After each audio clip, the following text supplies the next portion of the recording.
अस्सलाम वालेकुम। आज मैं आपके लिए मज़ेदार और मिनटों में तैयार होने वाली चटनी की रेसिपी लेके आई हूँ। चलें अब चटनी के अज्जा देख लेते हैं। 3 प्याज मीडियम साइज़ के लिए हैं और इसमें 2 प्याज जो ग्रीन प्याज होती है उसके वाइट बल्ब लेके इनको स्लाइस में काट लिया है। टमाटर 3 अदद लिए हैं स्लाइस में कटे हुए। 4 अदद सब्ज़ मिर्च लेके उनको स्लिट कर लिया। सुर्ख पिसी मिर्च 1 चाय का चम्मच, कुटी हुई मिर्च 1 चाय का चम्मच, नमक 1 चाय का चम्मच।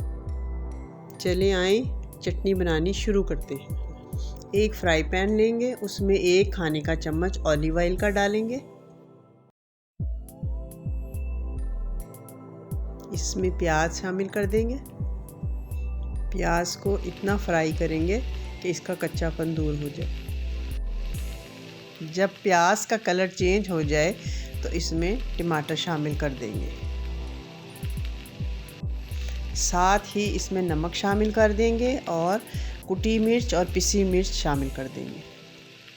हरी मिर्चें डालकर इसे अच्छी तरह मिक्स कर लेंगे। 5 से 7 मिनट तक इसे पकाएंगे और प्याज और टमाटर के पानी में ही ये अच्छी तरह पक जाएगी। ये देखें हमारी चटनी पक के तैयार है। पकने के बाद कुछ इस तरह की हो जाएगी। ये चटनी हम दाल चावल के साथ और रोटी के साथ सर्व कर सकते हैं। मिलते हैं नेक्स्ट वीडियो में, तब तक के लिए अल्लाह हाफिज़।